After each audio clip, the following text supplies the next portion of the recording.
Hello, everyone. Good morning. Good morning, night. We got people all over, so it's all different times. Good morning. Good morning. All right, I just sent an email and then we'll get started in a little bit. And thank you, Ramani, for joining with us. We're excited to hear from you.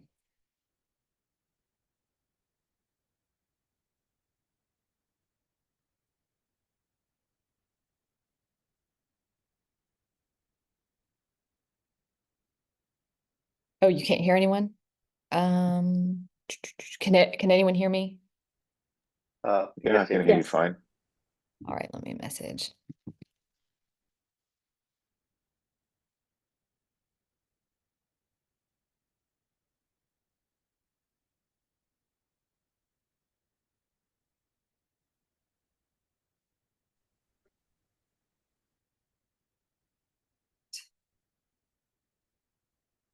And his has to work because he's sharing with us today. All right, so let me message in one other place.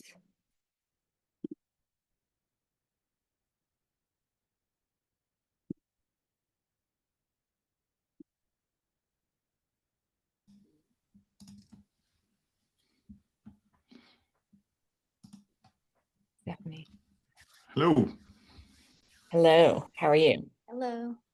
I'm all right. How are you guys? Doing well. Is it your birthday? Oh, come on. How do you know? I saw it on LinkedIn. It said it was your birthday, so happy birthday. Yes, it is. Thank you very much. I appreciate it, Jenny. Thank you. You're welcome. Happy birthday, Thank you. Ryan. Well done, man. Thank you. Pretty mate. Thank you. I'm not really excited for my birthday, but yeah, it is what it is. We cannot avoid. Hey, it's a celebration. It's a good thing. It is. It is. All right, Ramani, are you able to hear us now?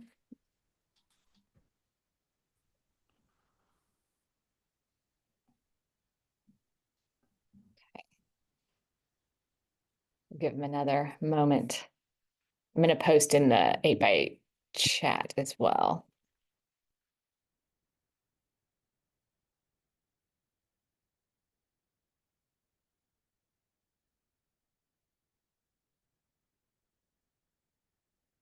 All right, I'm back.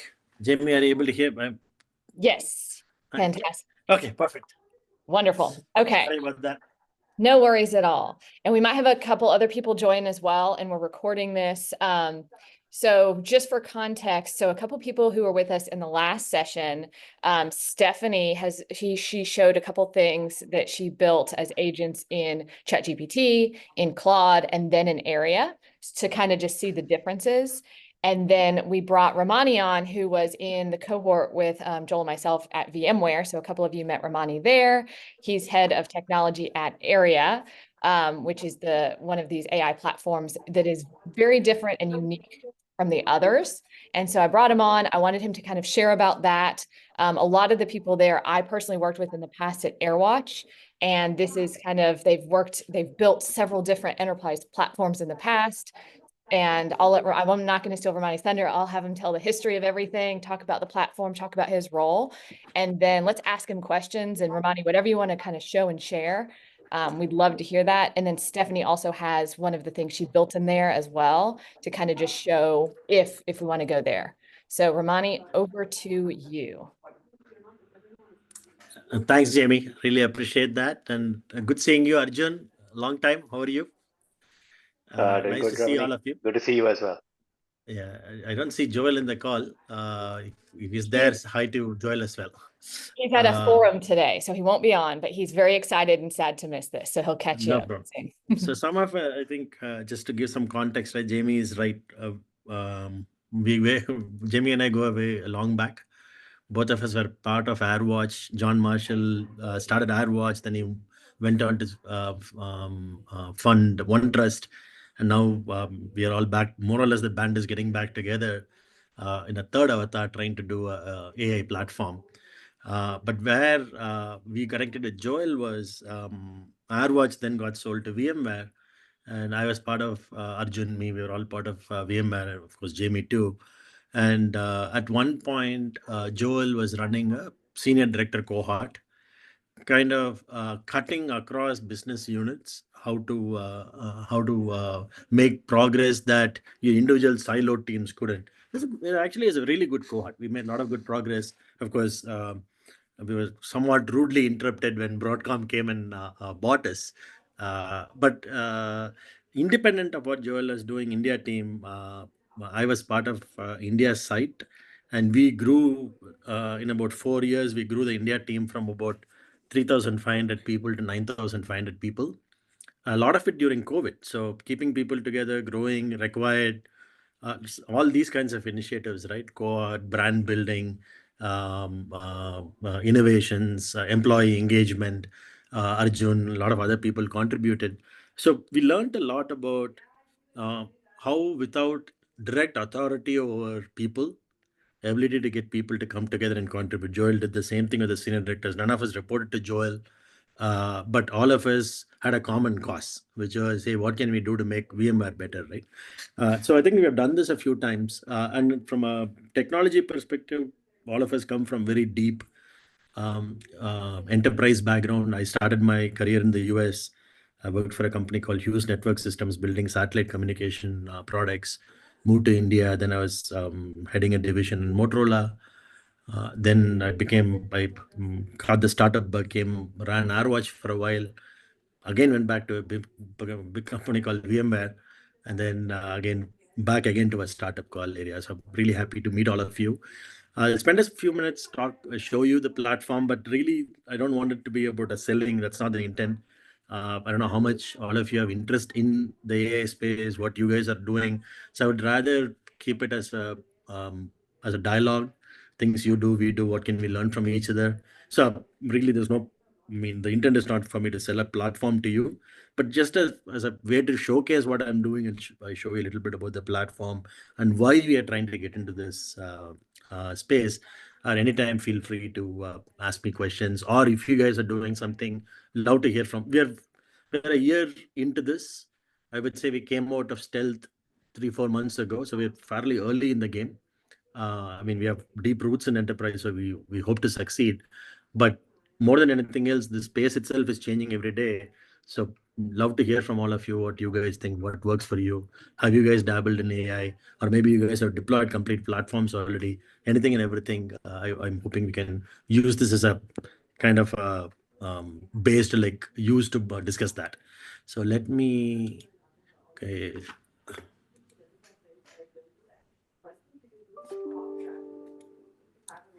Okay, let me see if I can see. The problem is I couldn't launch this from my app, so I've done it from browser. Let me see if I can share a screen. Okay.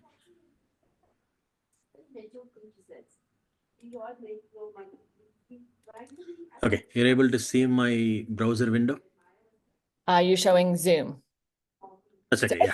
Yes, That's exactly. a different tab. So now you're able to Yes. see a different tab, right? Yes. Okay, so essentially, the way we got started with Airia was we were trying to build a healthcare app. And the idea was there's so much data getting collected from your sensors, right? Your watches and your phones. There's people taking multiple health plans, and then they have records coming from the doctors. We were trying to collate all that information to be able to give a very personalized health plan, personalized development plan, and so on, right? As we were building this, we realized while ChatGPT and Gen AI and all this has a lot of promise, it's very hard to put anything together. For instance, right, the model itself, as any of you have used a model, realize it has a lot of world knowledge, but it knows very little about you, very little about your company, very little about the individual user for whom you're trying to create a plan. So then you have to rack things. Then one model you work today, and then 10 days later, that model gets superseded with another model. And then there's a whole token management, security becomes an issue. What about PIA data? So we were somewhere in the process of trying to build our app, we realized we're spending more time doing all these enterprise-y things like access control, DLP, things like that, rather than build our app itself. So that's where this aha moment came saying, man, if this is a problem for us, it's probably a problem for others. And as we got talking to people, we realized, sure enough, this is a problem. Anybody who wants to get started in this space, they all go through exactly the same thing. In fact, there's one step ahead of this where people get started, which is shadow IT, right? People's users start using ChatGPT because it's easy. You show your credit card, get swiped, get started. And then already company data is going out and the company has no view of that. Like any other, we've seen this with Slack, we've seen this with cloud, we've seen this with many things before, Dropbox, Box. People started using it because it is productive, it is useful, it saved them time, or it did something novel, new, but they completely bypassed IT and started doing this, right? So we said, okay, let's build a proxy first. Actually, hold on a second. You guys are hearing me, right? One of the problems with Mac Yes. is okay. Sometimes Yeah. when I switch the tab, Mac stops streaming. Anyway, so we said, okay, first thing we'll do is we'll build a reverse proxy. With a reverse proxy, so we have the first product we got out as a reverse proxy, which does what you will expect, right? It kind of manages your egress. You can set up policies, what you want going out, what you want coming in. You can make sure PII data is not leaking. More and more people are worried about not just PII data leaking, they're worried about sensitive data leaking, right? You're working on a brand new product, even the code name is a secret, or you have a roadmap document. These are things that without realizing people upload it in the chat to ask questions. You have no idea what chat learns from that and what of that can leak to others, right? So the first product we built as a proxy, customers use that. It's really use it 5 minutes to install, and then immediately you get value and you start protecting at least your egress. Then we said, okay, what next, right? Then we said, okay, as we're moving into a platform, the fundamental thing that people do, even if you just want to get started with one or two, right? Chat GPT and Gemini.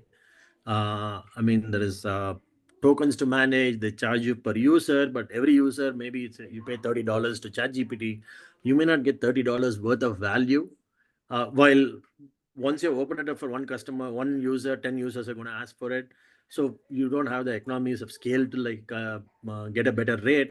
So we said, hey, we'll get all these models in. We'll even kind of build a provenance, build a model library, show you which model works better for what other customers use for us, this use case. But more importantly, we'll manage all the tokens and all that for you. We issue a common token. Behind the scenes, we pay, and then we kind of back charge you. But you get economies of scale, and more importantly, you have one console you come and look at to know where your money is getting spent, right? Which users are spending it, which applications that you built are spending it, on which model are you spending your money, all that you have control over. And the model itself is getting complicated. I know if any of you have gone and seen Hugging Face, I'm not exaggerating, there's a million models there. Right? And even if you take the top 20, 30 models, the order in which today you'll say it's ChatGPT, tomorrow it gets superseded by Gemini, third day it gets superseded by Claude. So they keep leapfrogging each other. So if you hard code yourself, just like we did in same problem we face in the cloud world, right? We decide, oh, I'm going to go with this, and then tomorrow the other thing looks better, or the other thing solves a problem that this guy doesn't solve. So how do you build a platform where you can mix and match and even change models on the fly without having to rewrite everything? So that is one big area. So we have a thing called model library, where you can yeah. Can I pause for one? You have your 1.1 million. We have $27 in ours, so I want to swap the accounts there. But I wanted to touch on that piece of the cost per user. We pay for Claude, ChatGPT, and now Airia. And Airia is really like the amount of tokens we use. Seriously, we have $27. We started with $30 in our account. It takes a lot to start really, unless you're like uploading massive documents. And we have several different users in there. We're talking about even adding temporary ones in for our workshops and taking them out. So we pass through the token cost. And it's so much better. It's something I'm not trying to I'm not selling it. I'm just telling you, this is so great to just be able to add people in. And if Stephanie's in there, she's using it all the time. And I add, Arjun in there and he's barely using it. I'm not having to pay monthly. You're not paying $30 more. Exactly. Yeah. That's exactly right. So that's easily the kind of your entry point should be that. At a very minimum, you're optimizing your cost on your model usage. Yeah, it's great. And Thanks, then Jenny. the other thing, Ramani, is when you were talking about all the DLP, would you show them? Because that's another piece of all course. the, like auditing and everything that you can select from the privacy compliance side is that doesn't exist Absolutely. on platforms. So could I ask a question? I'm just like, I'm trying to understand what this is. Yes. Maybe I'm too ignorant, but the thing is, this is a platform that allows you to bring in more than one model. Is that what it is? Yes. And then the users, do they have the ability to select or choose for whatever use case, which one they can, if they want to use for something, let's say for content, Gemini versus for search or data manipulation, ChatGPT, let's say. Is that kind of the idea here? Absolutely. So if you look at this here, right, we have gone and of the million models out there, we have handpicked a few from OpenAI, Anthropic, Mistral, so many like this, right? So when you build an agent, let me see if I can show you an agent. Agent is kind of where you say, I want this to do something, right? So if you look at this agent,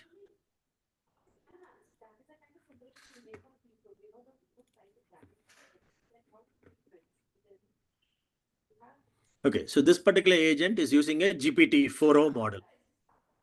In fact, you can go right here. Actually, let me not do that because these are live agents, so I don't want to go touch it. Let me go pick.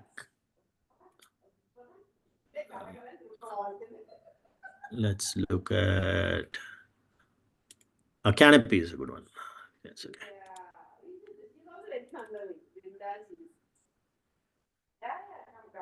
Okay, unfortunately, I'll show you an example. I said do some examples, I'll show you. But to answer your question, yes, you can pretty much choose whatever model you want.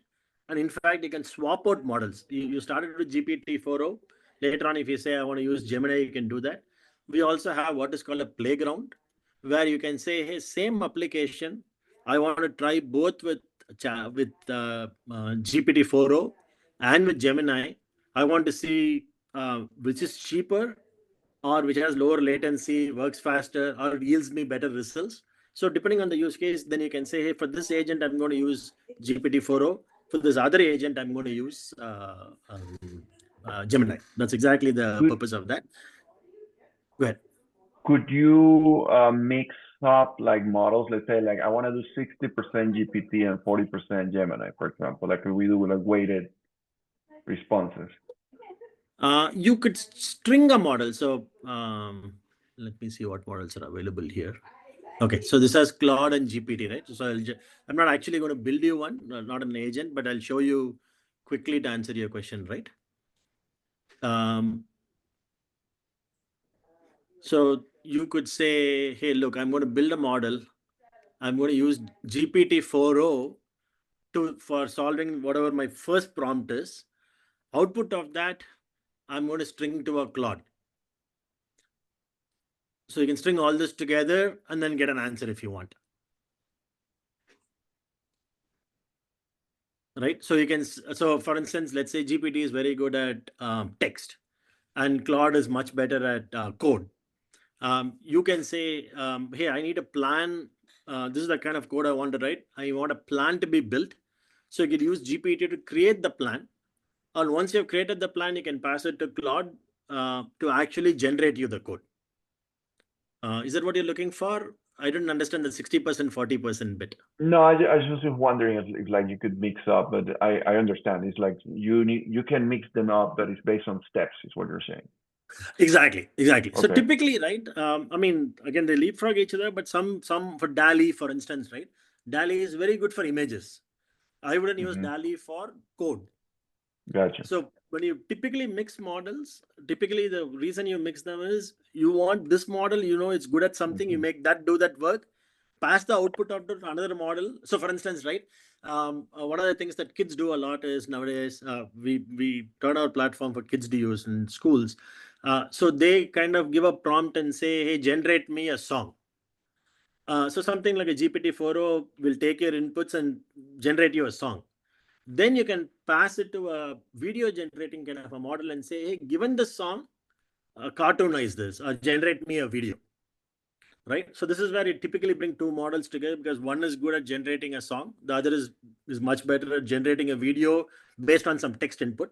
The text input happens to be a poem or a song in this example, right? That's how you string them together to leverage the strength of each model. And I just put in chat, they demoed, we were actually using something similar for our Blockbuster workshop. And so we were trying to figure out how to get a billboard and a song. And this is what they do for their school. You could just say, make a song about a banana. It makes pretty graphic. And so it's like different inputs strung together. There's one that does the graphic. There's one that does the lyrics. It feeds it through an API to a song generator. And then you can click the button and play the song. And it has all those things strung together like Ramani showed. And then that's your cool output you get at the end. The output. And Exactly. then Ramani, correct me if I'm wrong. So one of the things, just for like context of like the questions in the platform, is so the people typically building, like what you just showed, is a biz apps and IT type team. So like Morgan, like your team, right? So it would be a company that gets use cases from all different parts of the company. That team kind of constructs it, and then they kind of deploy the agents out. Actually, there is two ways, Jamie. Actually, there's a big discussion going on in the industry as well as within Airia itself, right? I think one of the promises of AI is it democratizes who can build applications. In the traditional IT world, you needed developers, guys with computer science degrees and things like that to build. As this thing gets smarter and smarter, more mature, it's about who can write smart prompts. Because the model itself more or less understands English. It is just that how do you tell the model? So there's only two things that you need. How do I choose the right model for a job? And two, what is the kind of prompts I need to give it for it to do the thing right? So there is a framework that's now coming up in prompt engineering called RICCE. So essentially, when you give a prompt to a model, you have to say, what role do you want the model to play? You say, hey, so for instance, let's say you're building an app for a teacher. You can say you're a teacher, you're teaching kindergarten children. You need to teach them the notion of whatever, right? Fruits. Now generate me something. So essentially, you're setting some context and some role, and then giving a prompt to the model saying that given this context, this is the kind of thing I want you to generate for me. So if this thing continues to evolve the way it evolves, it's really going to be democratized to the point where anybody should be. So we are building our platform with the assumption that there will be agents, like you described, that will be built by traditional IT teams. But there will also be agents built by the actual people who do the job, whether it's a teacher, it's a lawyer, it could be a financial advisor, any of these people to do their day job, because they know their job the best. Right. They can use that to automate whatever they want, right? I mean, that's kind of how we're viewing it. So a lot of these things that we're building, to me, are building blocks that anybody can use to assemble the final agent. Yes. Okay. And then one thing I was curious about, so this is where what's approved for like customer facing interaction, it must be right. Is there a way that you have it in your system where it can designate, like Hector builds something for his team, but maybe it's not outward facing versus, okay, Biz Apps is approved this. Yeah. So golden. it's not there yet, Jamie, but yes, that is part of the plan. So if you ask me, there'll be like 3-4 levels again, right?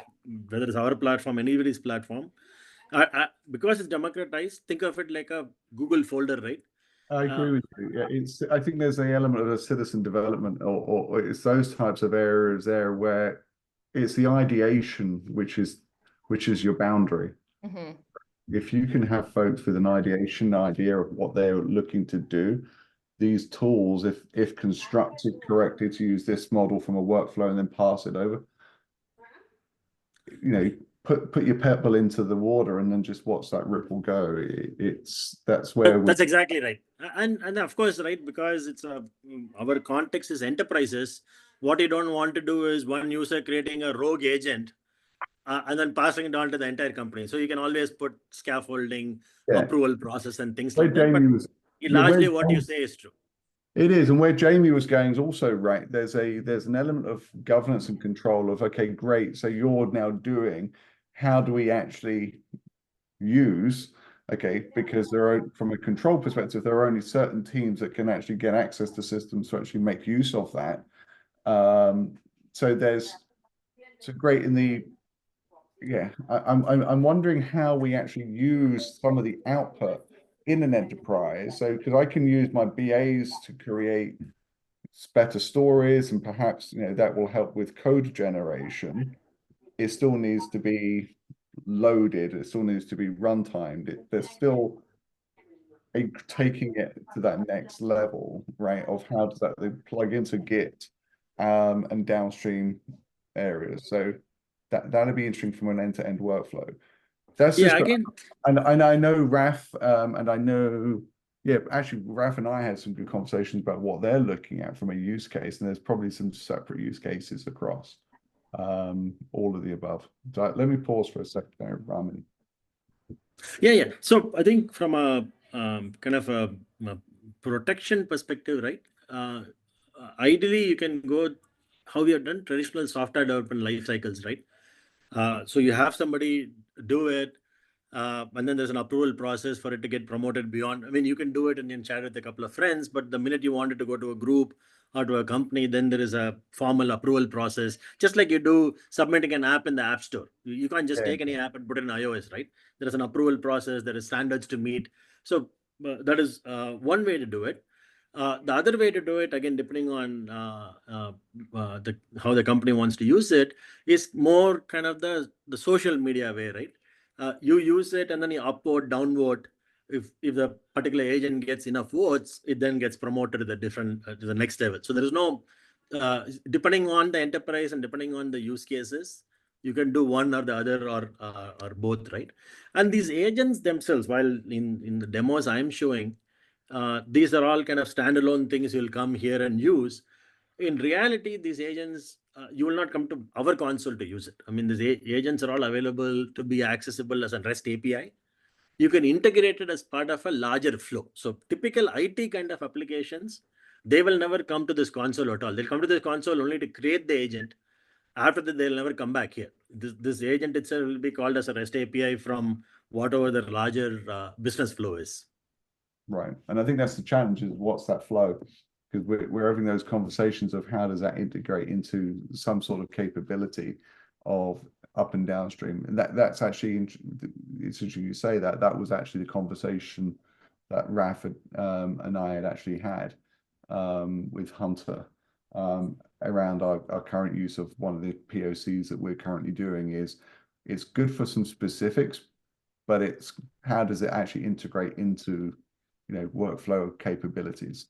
Happy to talk to you. I have some thoughts there. Again, right, this all of these things, the entire industry is figuring it out.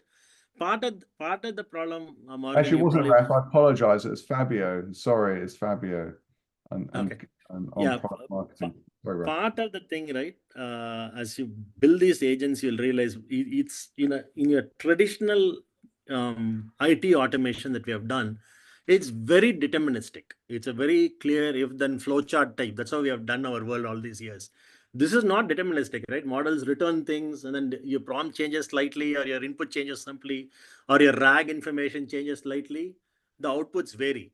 So if you take this and you're trying to integrate that into a traditional business flow, how is the traditional business flow how is it going to handle it? There is a lot of challenges around that. How do you get the model to exactly return what you expect? So I'll be happy to talk at length. I mean, I want to see what you're doing as well, and hopefully we can learn. So I think there's a lot of opportunities here, but however we do it, it doesn't make sense that these things live standalone. That's not how we'll ever use it in real life.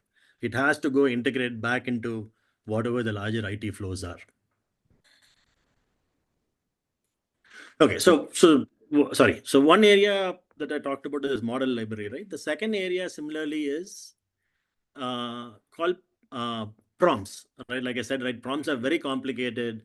So we have built a prompt library. So for whatever reason today my clicks don't work. Okay, so this is a simple example of a prompt we are creating. Which if you use this prompt, the model is going to kind of give you personalized travel recommendations. So if you notice, it's like in English, right? Some of these prompts will run to 1 or 2 pages. That is that many instructions we can give a model so that it gives you more precise outputs.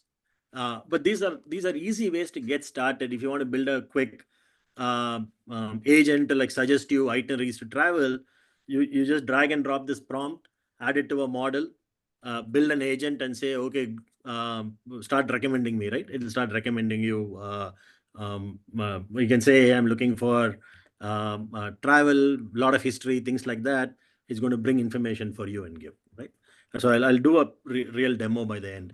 The third area, I don't know how many of you realize it, is models are great at text, right? I mean, the entire LLM works, as you know, on just word association.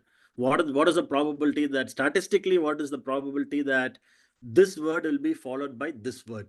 So those are great. I mean, since you've written so many volumes of data over years, it has memorized all these patterns, and that's how it generates text for you, right?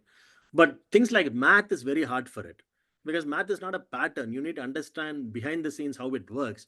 So one neat thing that a model AI has done is, where the model cannot do things, it allows you to build a tool.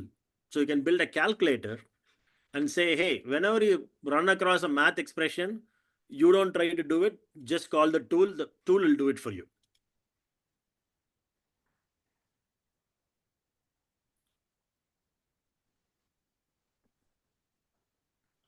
Okay, I don't know why this is empty. This should have actually shown me a tool. Sorry, just give me 1 second.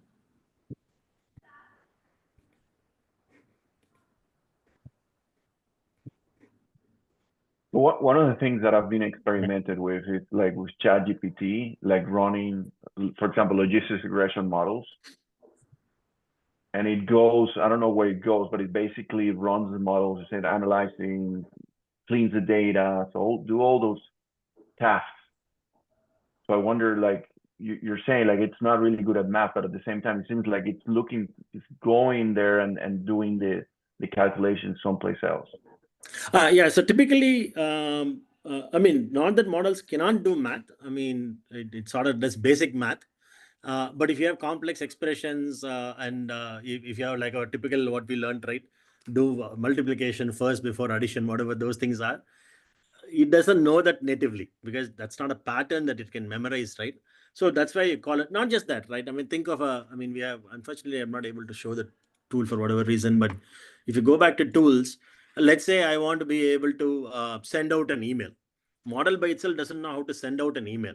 So I can integrate that with something like a send grid and say, hey, if the user ever says send out an email, you just take all the information, pass it to this email tool.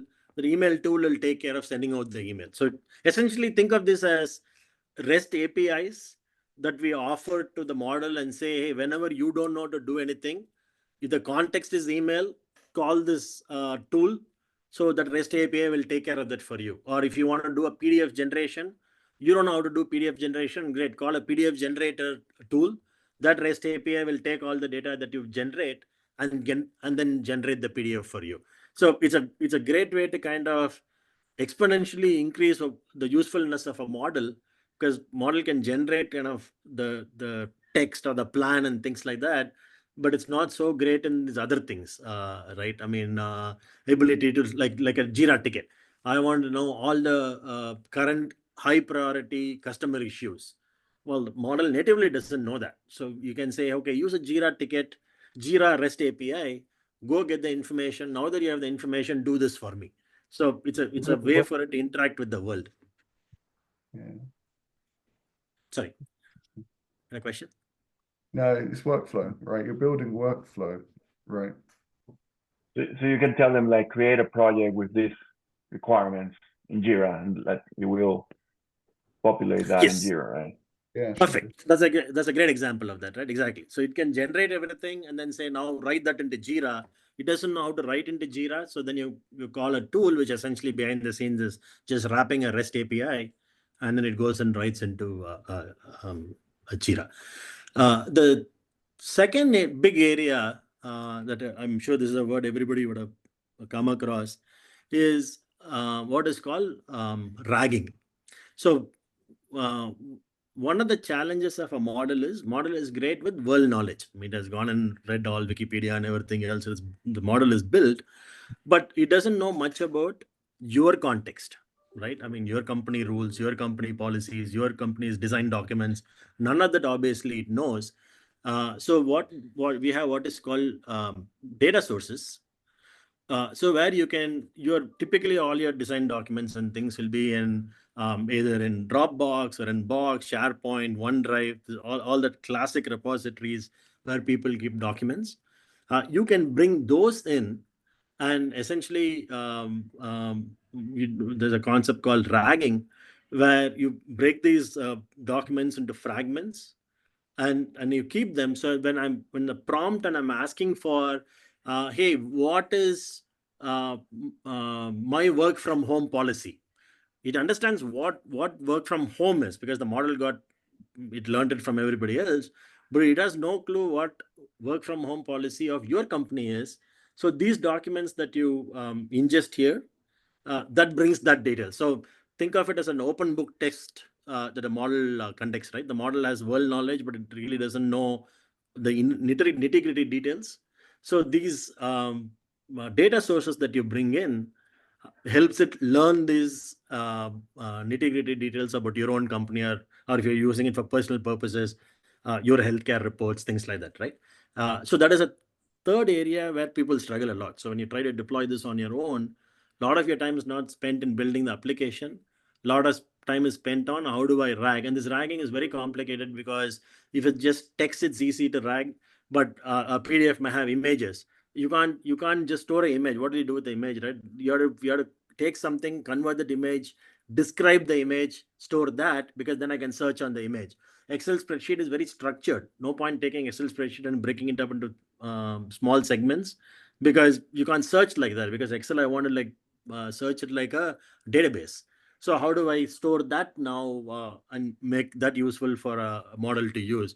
So the more file types you have, the more places where you have documents. You may have documents in Confluence. Certainly, we already talked about Jira.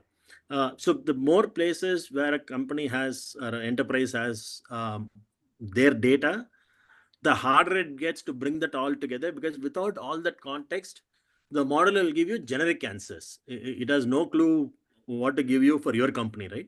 So that is another area people get. Even if you're building a simple customer care chat, rolling out a customer care chat, any of us can get it started and be done in 10 minutes. There's nothing. I mean, ChatGPT practically can talk NLP. You can talk to it in English. It can give you back answers. That is not the hard part. But the problem is, if you want to ask specific questions about products your company has built, the model has no clue about any of that. So that is where you have to bring all that documents and essentially feed that into the model. We are not trained, by the way, right? Ragging is not training. This is at the time you're asking a question, I'm picking relevant portions. Think of it like a search, right? I'm searching contextual information that is relevant for the prompt I'm giving. I'm taking all that and feeding into the model, so that the model now responds back with information that is relevant to me. So this is kind of the some structure of what we support, right? So there is models, then there is prompts, then there is all your documents. Put it all together, and the ability to mix and match whichever model you want. You have the essential AI. This is what people call in the industry AI ops, right? This is more or less your AI ops pipeline. Then comes what Jamie wanted me to touch upon, which is how do I deal with security? Just before that, Ramani, if you don't mind, Yeah. I'm learning a lot from you, so this is really helpful. Thank you. On the data sources, when I'm running a prompt, can I restrict to say I only want to see Salesforce, Tableau, Jira? Absolutely. Or- I'll show you that in a minute. Absolutely. Okay. You can drag and Okay. just like it dragged and dropped models, you can drag and drop whichever data sources you want for that particular agent. Okay. And then the other thing is, within the search, because here's, I see a clear scenario. For example, content creation, which is a very good scenario for AI. Many times the content that we have, some of it is old. So let's say I want to do some content on selling to the retail vertical, let's say, and then I have like 10 documents, but only 3 of them are actually relevant. So could you have the ability to say, okay, out of these 10 that come from the search, I only want my model to run with these 3? Yes, absolutely. Okay. Yeah. And then So the last question, I don't want you to tell me how, like I just wanted, and then the last question is, when you're bringing those 3 documents, can you ask the platform or the model to use, let's say 80% of the results should come from those 3, and then remaining 20 from the overall world, right? Like everything that is outside of our internal documents. yeah, so I'll answer all your questions. There is 4 levels of filtering. So even when you bring on OneDrive, because RAGing, by the way, costs money, because you have to call models that actually essentially does all this breaking apart, creating a vector database and things like that. So your OneDrive may have 1,000 documents, but you may be only interested. Let's say your OneDrive has HR policies, it has customer details, whatever, right? But you're only interested in a subfolder to RAG. You can choose that. So that is first level of saving money and kind of restricting the kinds of things that you want to feed the model. Second is, like you rightly asked, at an agent level, I can say, hey, look, even though I have ingested 100 documents, this particular agent, so let's say, for instance, right, taking the original example, let's say I've ingested both HR documents and I've ingested customer facing documents. And I'm building one agent for internal use where I want my employees to have easy access to company policies. I'm building one more agent which is customer facing for customer to be able to ask questions about the company or the products, right? So there's really no reason, to your point, why this internal facing agent needs to see the customer documents. It doesn't make sense because I'm going to be asking HR policy questions. So first level is you can choose what to RAG. Second level is you can choose for this agent, of that only choose the subset, right? And we're working on one more level beyond that. But the third thing that you asked is a very interesting question. That is called RAG ranking. So the RAG ranking does exactly what you described, which is you can say, hey, look, I want all relevant segments to be picked, but I also want it to be sorted based on relevance. There you can tweak the weights and say 80% give this 20% may not be completely about this, but it gives more context. Sometimes you might give more giving that context may actually be more useful than the exact RAG fragments you're feeding, right? So with the RAG ranking, to be clear with everybody, we don't have it yet. We're working on that right now. So the next iteration we'll have that, and that essentially addresses what you say. And you can even control the number of fragments to feed. Do you want 5 fragments to be given, 10 fragments to be given, depending on your agent and what the agent is trying to do, you can adjust that as well. Even relevance you can adjust. You want it to be exact match, or you want it to be a average match or a very low match. Anything is fine. Again, depending on what you're doing at the agent, you have controls on adjusting that as well. Okay. Thank you. So sorry. Very interesting. So the last thing is, let me show this also, right? So both in that proxy where I started the story, right, and the reverse proxy, and within the platform, we support the same set of rules. So you can prevent what data goes out, especially, I mean, by the way, right, we are also working on an on-prem version of this agent. On-prem agent of the platform. So once we have that, I think you can have different set of policies for models that are on-prem, where from some of your confidential data going to that model is not unsafe, because the model is also hosted in your own premises, right? But as long as you're using SaaS models, you need to be very careful on what goes out. So we give you complete control, financial data, healthcare data. You can get down to, do you want to like filter both at the input level or output level? All of that you can control. Whether you want to like credit cards to be blocked, and if all else fails, we also support a regex. You can look for a pattern and say, if you look at this pattern, don't send it out, right? So this is very, very detailed. I'll also show you some logs of things going on that we're catching. Right now, what we're doing is... Folks, I apologize. I'm going to have to drop off. I've got something I've got to do. I'll watch the rest of the recording. So please, sorry for that. Hey, no problem. Thanks Very for having me, enjoyable. Morgan. Thanks for the invitation, Jamie. Thanks, folks. Thank you. So this is a custom detectors where you can kind of essentially do a regex and control what you want to send out, right? The second area, if you look at, is you can also control. This is one big area that we have a problem today. I think you would have seen this.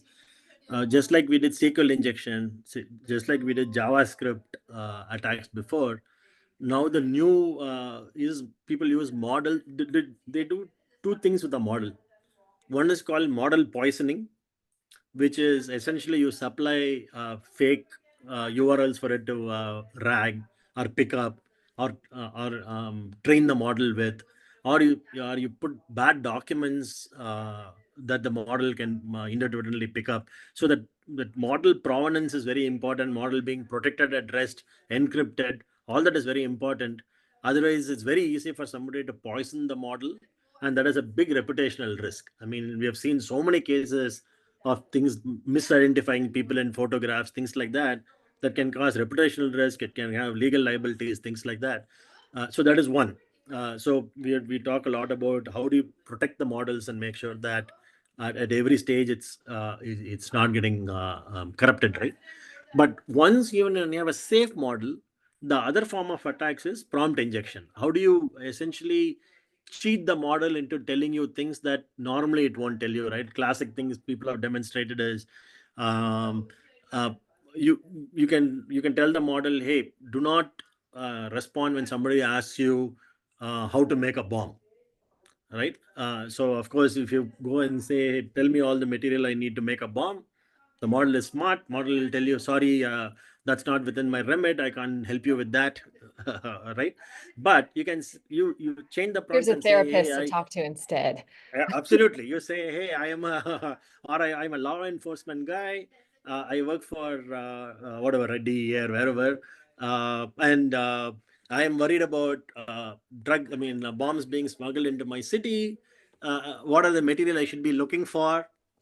You have cheated the system. Model will give you all the answers that we specifically told it not to give you, right? There's so many kind of these prompt injections that happen. Similarly, we can say, hey, we don't want this to generate explicit material.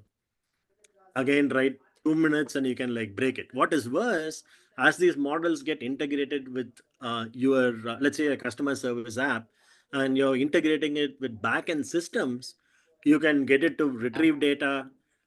You can get it to like share tokens, secrets, API keys, anything. It doesn't understand, right? Whatever it sees, you can trick it into telling you. It is like talking to a child. You ask the question in the right way, it will tell you. At some point, it will break down and tell you something it's not supposed to tell you. So there's two ways to prevent it, and we have implemented both. One is, as you type the prompt, we scan it to make sure that you're not doing any of these tricks.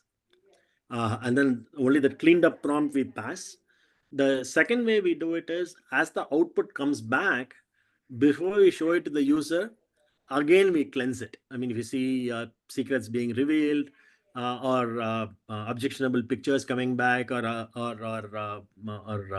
language that's not okay, we remove all that. So both, ideally you should have caught it in the prompt on the way in, but even if you miss that and the model misbehaves and comes back with things that it's not supposed to tell, we clean it out on, okay, sorry, I'll be very careful. Right now we are catching it and logging it. In the next iteration we are working on, we will actually kind of either remove it or kind of highlight it and then strike it out. How we'll implement it, we're talking to customers to see how they want it.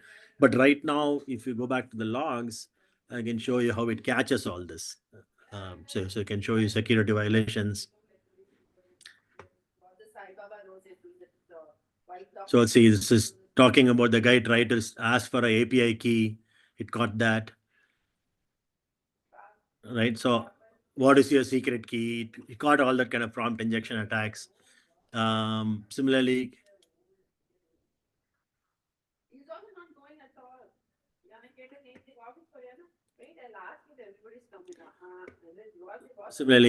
DLP violations, credit cards for leaking out. We caught that. So we are only catching it right now and logging it. In the next iteration, most likely we'll obfuscate it or take it out, things like that, right? So once we know what is leaking it, now we just have to figure out how to remediate that. So kind of this is the sum and substance of what you can do. I'll quickly show you. Hey, Ramani, can I ask Yeah. a question? Sure. Very, very interesting. Like the poisoning a model and things of that nature. Is that something that with each model is getting better? Meaning, I guess if I use the term hallucination, that where models hallucinate, is there, I don't know if there's a metric on that, or are the models getting better at this and better at, kind of being self-defeated and injections and poisoning, or is it continue to have to be overlaid in the way in which you're doing it? No, I think little bit of both, I would say. The model themselves are definitely getting smarter. But I think this is like who watches the cop kind of a scenario, right? I think for a long time to come, I think you're going to have other models watching outputs of these models or inputs of these models. I don't think there's any way to work around that, especially with things like hallucination, right? I mean, the only way you know, I mean, a lot of the hallucinations, by the way, right, you don't need a model. I mean, it hallucinates and makes up books that don't exist. Simple Google search will tell us whether that book exists or not, right? So those are the kinds of things we're building. Some of it will require us to call a model to verify, but some of it may be just standard things we can do to verify to make sure that it's not hallucinating and making up answers, right? And one of the advantages, and not just because we are building a platform, right? Any enterprise use, because we are providing a lot of the material on which it needs to operate, that itself controls a lot of this hallucination, because there's a finite set of data it has to work with. So that also kind of reduces it. Believe it or not, you can even give a prompt to the model these days and say, don't hallucinate. So that kind of triggers something in the model to verify its own work. So there's a number of techniques that some we do, some the industry itself is doing. Combination of that reduces hallucination and that reduces prompt injection attacks and so on. And again, right, same problem you'll see, and that's why the scaffolding has to be there, because models keep leapfrogging each other. So one model will get better at it, but tomorrow you might decide to do another model that may not have that. So for some time to come, I think we need to have these training wheels, if you ask me. And over time, probably we can take off the training wheels once we are pretty confident models exactly do what we expect it to do. Does that make sense? Yes, thank you. Can I ask one more follow-up question with the Please. numerous different models that evolve? One challenge is that as a model matures, it gives different answers, which could be better, right? Ideally, they are better. But then how are you seeing, enterprise or people deal with, okay, I created an agent. I think I've got it doing what I want it to do. And now, oh, there's a new model. And now, oh gosh, I have to rewrite that prompt, or I have to do this. Are you seeing that, or are you seeing ways to mitigate that? Or No, is it just a Wild West? For sure. Right. So I talked about a little bit before. One of the things we have come to expect all these years of programming is everything we do is very deterministic. Right. So this is not at all deterministic. Absolutely what you say is a fact. It will change. Even the same model with the same prompt, I have seen it come back with different results because it builds history. right? So first time you ask it and ask the same thing, second time it thinks you wanted to give a better answer or a different answer, it changes its answer, right? Or it tries to modify the answer. So as the history builds up, even the same model with the same kind of prompt starts giving you different. So you have to keep, so on our platform, we take care of that. We try to clear the prompts, clear the history and things like that so that it still stays on track. This is at this moment, all I can say is this is a lot more art than science. And coming from strict programming backgrounds like us, it's a different world we live in, right? It's great for generating documents, great for generating code and things like that. But when we are saying, man, this has to be precise in its answer, we struggle. I mean, even simple things. I was building a little caricature project for some kids over the weekend. And one time it will return me an image. Another time it will return me the URL for the image. Mhm. No rhyme or reason. I mean, it's very hard to tell why it decided one time to give me an image, another time to give me an URL, right? So, I mean, to some extent, it works like us. I mean, human beings. I don't want to call it mood swings, but it's like us. I mean, it's somewhat unpredictable how we'll behave twice if you ask the same thing, right? But again, there is industry is talking about constraints. How do you tell the model to do exactly what you want? Things like that. I don't have a precise answer yet. And again, these are some of the things I think I would love to hear from all of you. Where you guys have deployed it, what challenges you see, because I mean, definitely I don't have the answer for all of these things. Agree with the question, and I have seen it myself too. And that one, so Ramani, the last session, Alexander, I'm not sure if you were on there, but Stephanie was talking to everybody about temperature, because for the workshop that's Joel and I do, Stephanie built the agent for it. And in your tool, you can kind of have the slider bar on temperature, but it's interesting of what she wrote as the prompts or the instructions in ChatGPT versus when she put it in your system. Like it still would sometimes make some things up that would surprise us. So Stephanie, I don't know if you wanted to kind of say or add anything about that concept. Well, I could, and some of you that were in the last meeting, you probably, did I go through the instructions, Jamie, last time to show what I did? I'm not sure if you did it in Okay. Airia. That would probably be interesting for Ramani to see how we built it. I can across, show, and then you put it yes. all on. Happy to see it. And then, okay, I will try to share that. Let's see.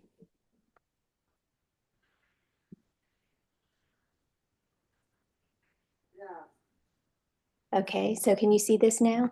Yes. Yep. Okay, so when we were learning how to do this, we did this in two different ways. The first way was a lot more complicated. Should I go back and show that, Jamie, Yes. first? Okay. So I broke up all my instructions that I had in a custom GPT in OpenAI. And so these are all of them here listed, and you can see how many there are. And if we go to, go ahead. Oh, he was just saying, okay. Okay, and then we set it up with help this way, and we had to convert all of those into tools, and so they're all listed here, all of these different tools. So that was the first way we tried. It was not as successful. What we finally did just yesterday, I took all my instructions, basically the same instructions I had in my custom GPT, and I made it all in one here. And let me go back to the prompt and just show you the prompt. That's probably the best way. So you condensed everything into a big prompt. And it worked better. Very, very long. Yes, and it was better. Yeah. And I had to, like you were saying, I want this to do the exact same thing every single time, since multiple users are using it, and they need to have the exact, it's like fill in the blank prompts for them to complete and give to the AI agent and get a response. So we want it to do the same thing every time. It needs to connect with Jamie on LinkedIn before it does anything else. So we have this here. So I have trigger conditions, and I don't know if these need to be labeled. I label it so I can understand and see what they are, and I know what it's doing. But it's telling every time a user presses this button, this is what we have to do. And this is something I need to change a little bit. So I need to say every time a user enters hello or hi or greeting, this is what you'll do. Yeah, because just say in words like ChatGPT, greeting. I have a button. Correct. Right, just a greeting. So that's what I'll do. Yep. So these are things that I need to change in Airia, but it ended up working pretty well. So then I have my introduction, and then to make it do the things I want, I have a mandatory instruction here. It tells exactly what to do, and then the GPT must not proceed until the user confirms this. So I had to be very bossy, I guess, Yes, and over yes, and over yes. again, tell it exactly. It's like talking to Do a not do child. this. Yeah. Yes, and well, I was a teacher, so I am very good at making very detailed instructions for substitutes and the students and then their parents. So this is why I've really taken to this, I think, and that Oh, I very can do nice. this, and it follows my instructions very well. And then I move on to the next part with another trigger condition. And then again, must prompt sequentially. And then again, another trigger condition. I had to keep adding these back in because it would deviate from what we wanted it to do. So this is the way that you can make it follow what you want step by step. But you have to go in and you have to keep testing and then tell it sometimes twice. So I have a mandatory prompt here, and then again, do not proceed until you do this. So you see, I had to go through so many different steps, but this is the way you can make it follow a path. Yep. And this is hard to So, do, and by that's the the way. way. Right? I mean, imagine how much work you had to put into this. She Yeah. doesn't have to Yes, imagine. yes. And she did it like again, and then she broke it apart and then she put it back together. Then I broke it I apart know. and we put it back together. Yeah, But I was so one of the things, I mean, it's when it has to be very prescriptive, right? One of the things I forgot to mention is we also allow you to write a code block. It can be written in Python. Okay. So anything, I mean, traditional languages are very good at loops and following instructions, right? So you can mix and match that as well. So you can write small code blocks, which will essentially tell you, hey, do this, then call a model or pass this to the model. So things that you want. So I can maybe I'll talk to you offline. I'll show you. I'll take one of this and show you how to do the same thing with just a simple Python code, 2-3 lines. But that'll kind of lot more constrain the model on what it's getting as an input.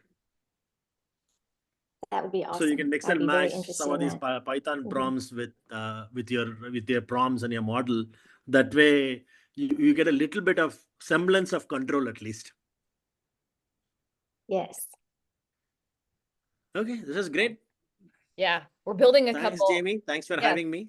Yeah, this is great. Thank you. We'll stay in touch, and I'm sure, Stephanie will probably No, connect. I'll join from now on. Last time I missed it, so I'd love to Fantastic. listen to what other people are doing. I'll join from next time. Please do hi. Say hi to everybody for me. We will. Thank you, guys. Thanks, everyone. All right. Thank you. Bye, guys.